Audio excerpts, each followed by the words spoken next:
The most recent focus of our research is really trying to use the immune system to be able to recognize and destroy cancer. And it's no surprise then that I'm at this meeting, which is focused on cancer immunotherapy.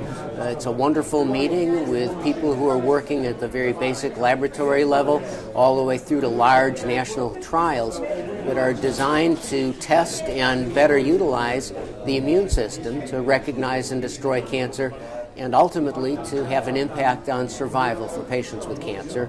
Clearly it's already doing that in many diseases. We're seeing outstanding progress, but I think the progress we're seeing is only a herald of how this is going to be influencing the way health professionals think about cancer treatment over the next decade.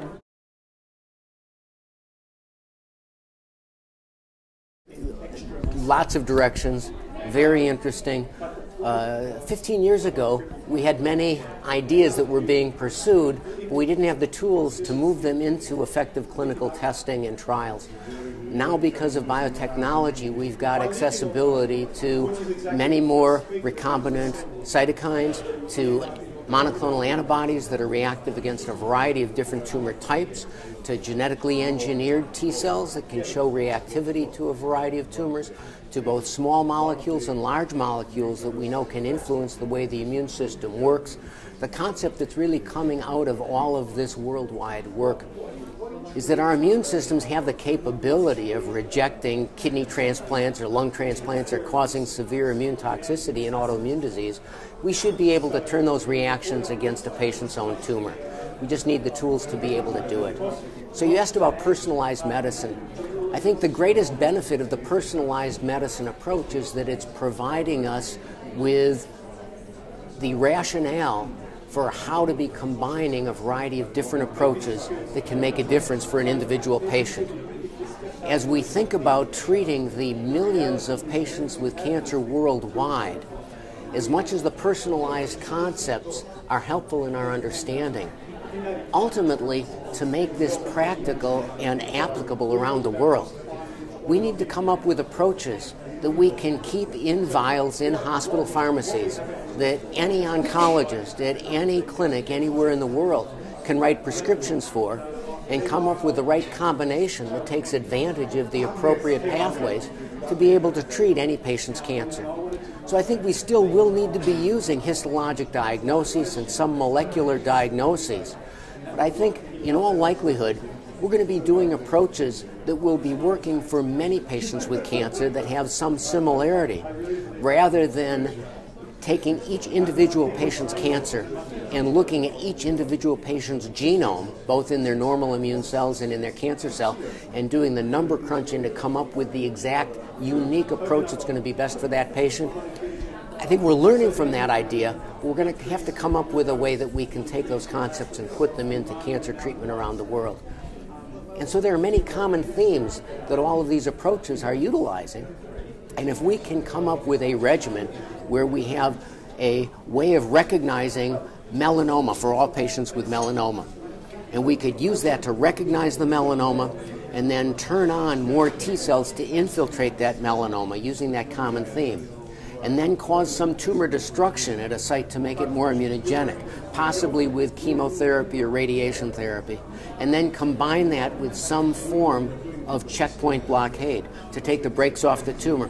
I think this kind of concept will allow us to use these approaches in a really broad way and be treating cancer not only at individual university research centers, but at oncology clinics around the world, so that we can really take these approaches into cancer patients wherever they are. That really has to be our hope. We need to be able to come up with a practical way of getting rid of cancer for virtually all patients, and I don't think it's a pipe dream. I think we should see it. The emerging concept that I've seen is several speakers have used combined approaches that really put in sequence the concepts that I just described. Something to change the tumor microenvironment, whether it's radiation or the appropriate chemotherapy, to get rid of some of the immune suppression. Combine that with something you can put into the tumor that makes the tumor look much more interesting to the immune system, to attract immune cells there and get them interested in killing the tumor in a microenvironment that's more hospitable to those immune cells, whether it's a tumor-specific antibody or a TLR agonist or CAR T cells. Any of these will bring more immune cells into the tumor if you've prepared the soil, the microenvironment, to let them function, and then take the brakes off. I think this concept is going to be applicable to virtually any cancer that we're not doing well with using conventional surgery, radiation, and chemotherapy. And it's already working. It's working in virtually any mouse model that we try it in. And as long as we set up our mouse models so that they do a reasonable job of simulating what we know we can create in patients, this is going to have to translate to efficacy. So I'm very optimistic. I think that the take-home message is research is moving slower than we'd like it to. For all of us who have friends or family members or patients we're involved in with cancer today, they can't wait for the breakthrough or the small incremental steps over the next 10 years. But we already have great progress in these forms of immunotherapy coming together. It makes sense to participate in clinical trials. It makes sense to try and get the best therapy for every patient that has cancer now, and at the same time try and extend our knowledge to be able to do better for patients 5 and 10 years from now. We can clearly look at the way we're treating cancer now and see how much better we're doing now than we were able to do 10 years ago. It's continuing to increase exponentially. I think we've got to keep the faith and keep working on it because we know we're going to get there.